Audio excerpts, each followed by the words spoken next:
It is not uncommon for people to state that their greatest fear is dementia. Empowering Seniors is tackling this topic head-on. Join us as we continue this journey together. We're in Stevens County at Pioneer Manor.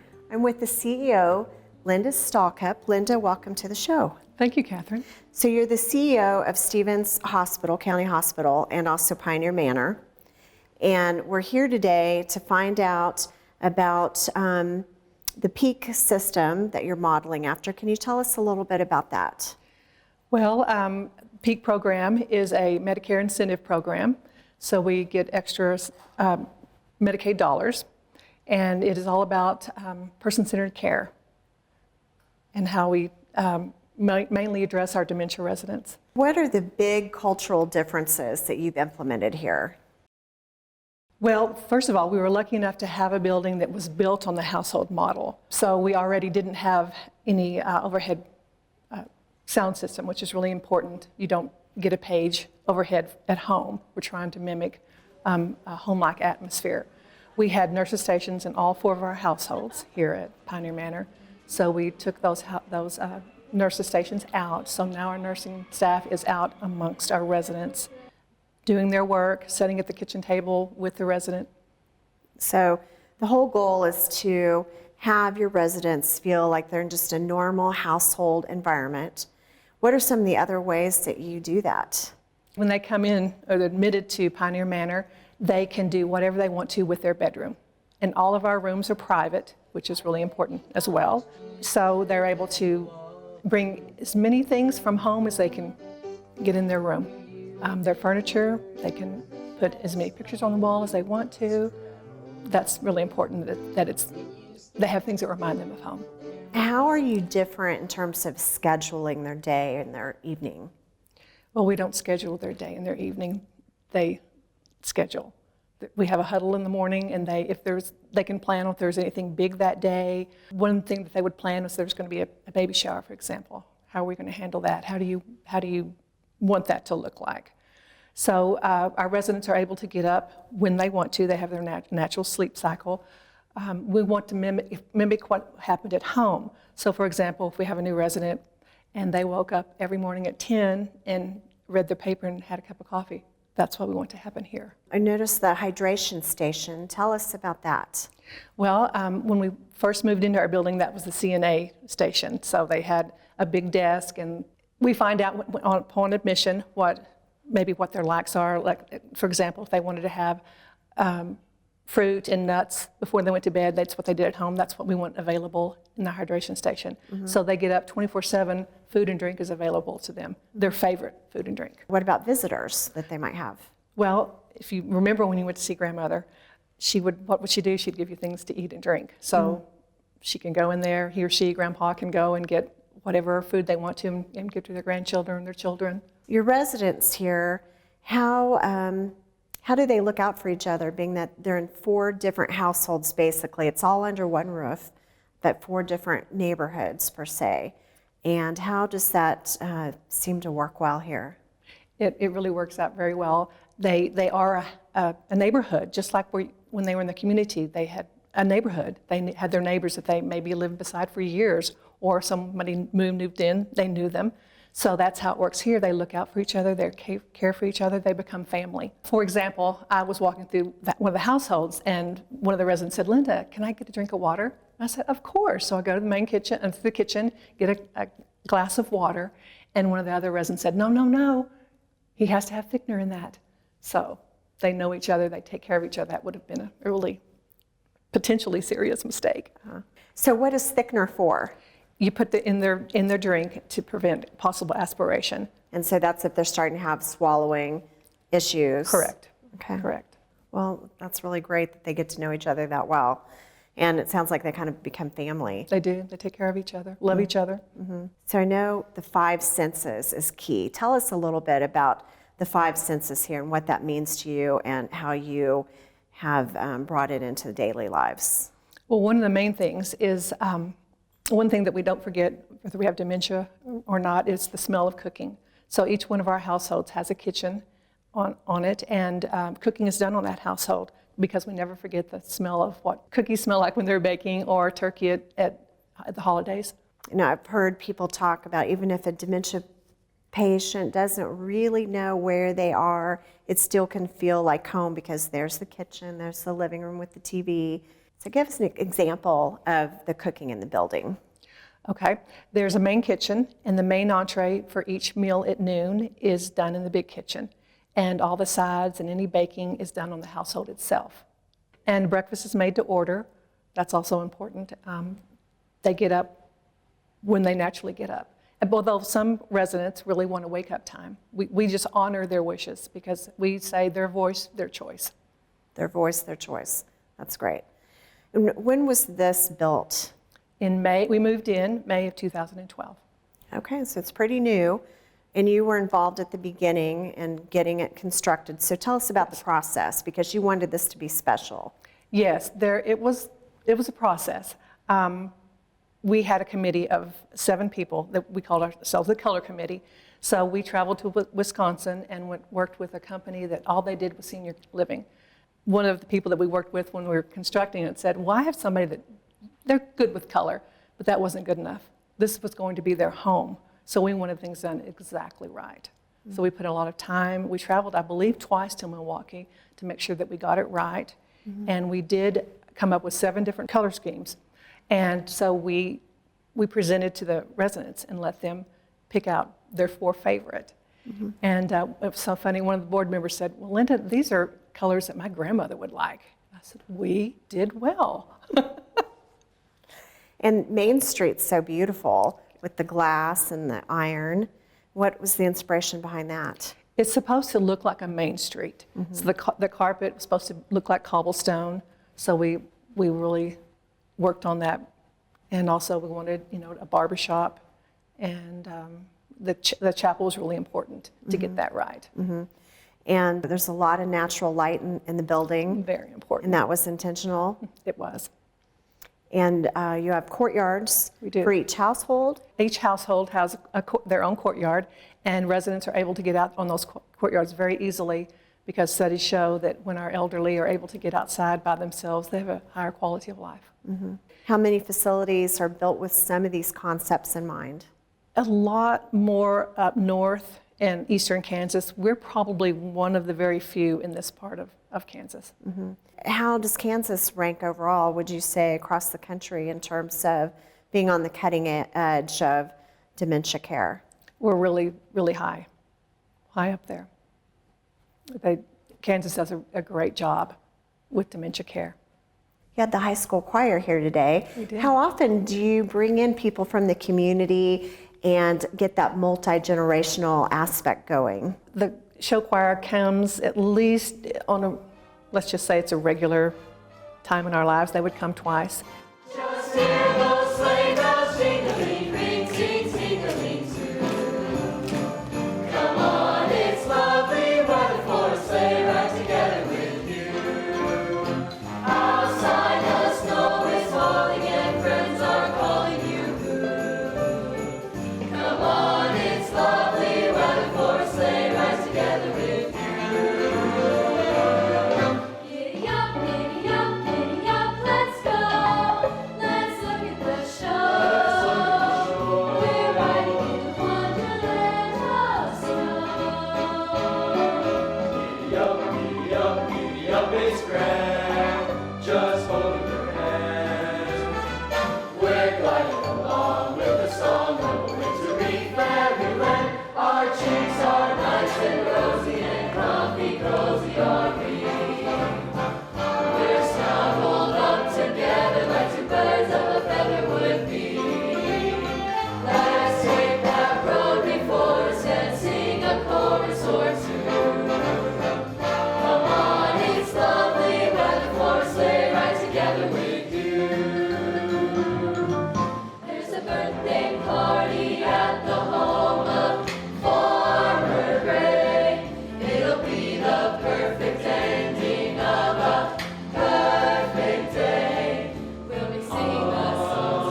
pumpkin pie.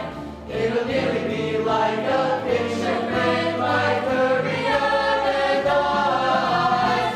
These wonderful things are the things we remember all through our lives. These wonderful things are the things we remember all through our lives. Just hear those sleigh bells jingling, we sing tingling too. Come on, it's lovely weather for a sleigh ride together with you. Outside the snow is falling and friends are calling you. Come on, it's lovely weather for a lovely weather for a lovely weather for a lovely weather for a sleigh ride. Going on a sleigh ride. Going on a sleigh ride. Going on a sleigh ride with you.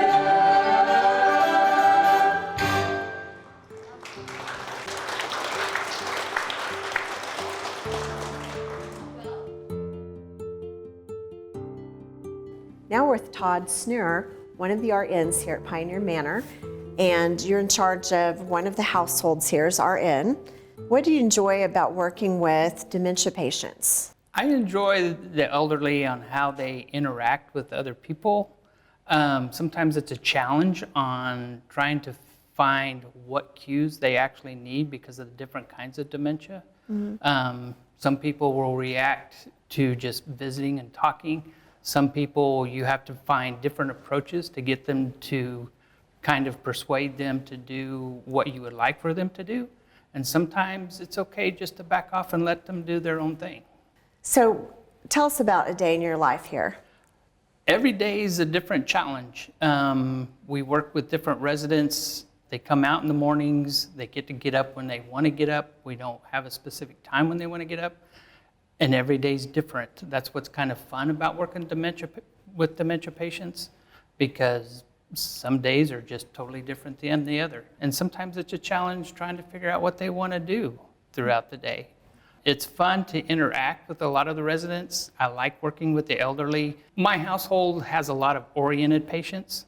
What does oriented mean?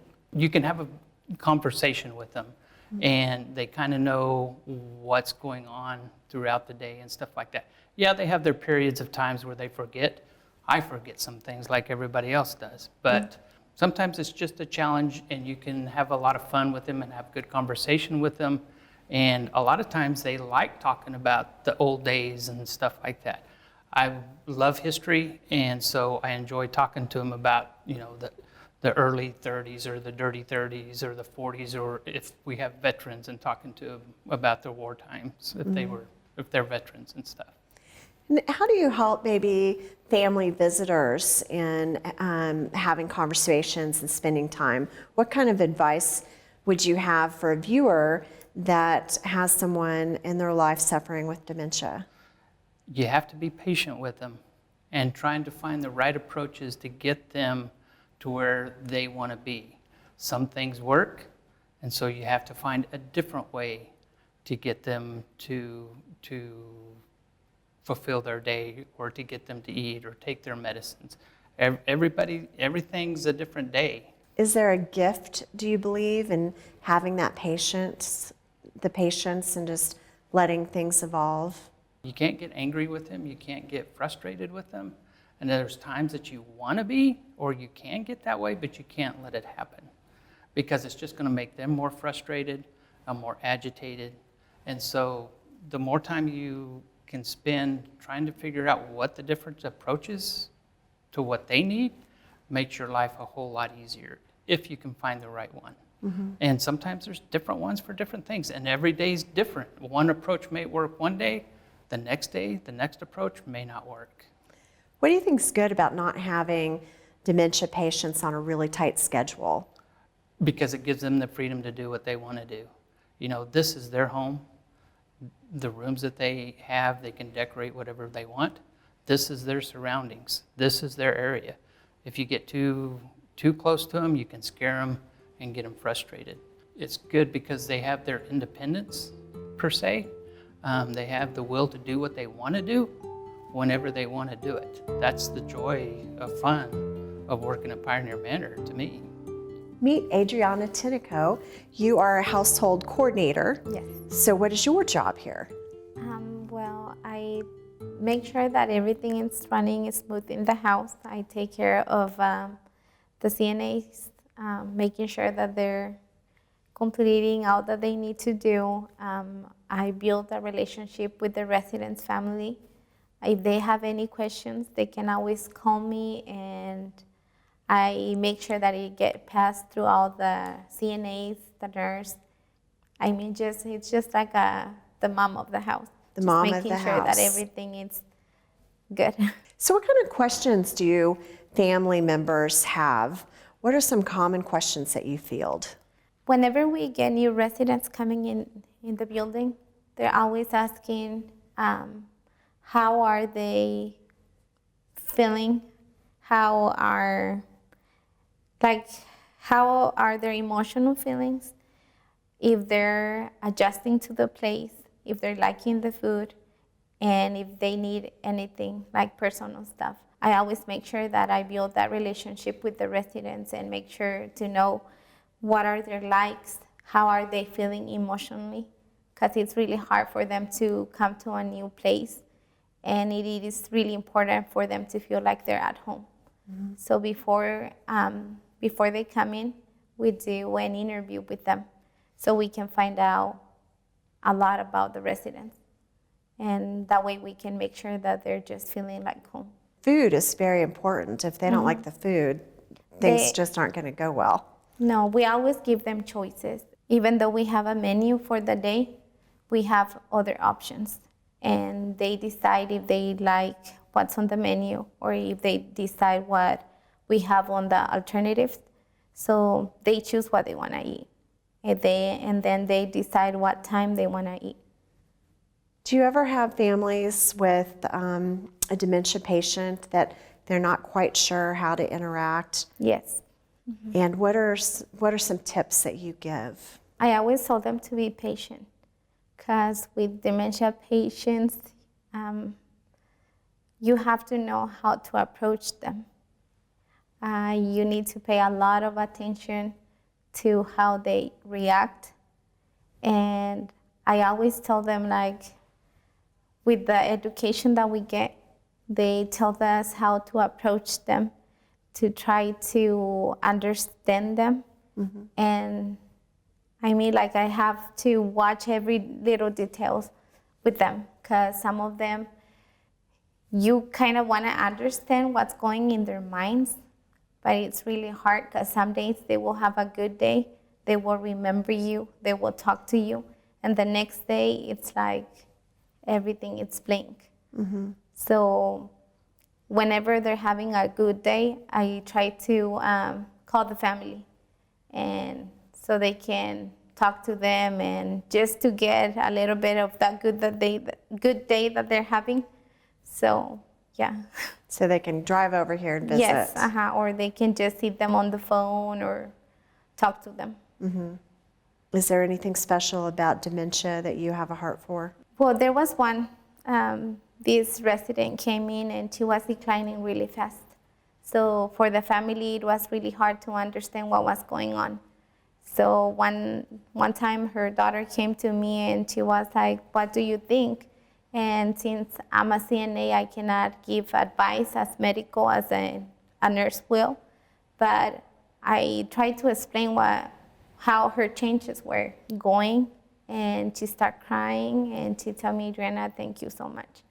She was like, "I don't spend a lot of time with my mom, but just by you telling me, I understand now what's going on in her life, how the changes are affecting her, and now I can try to be more patient with her."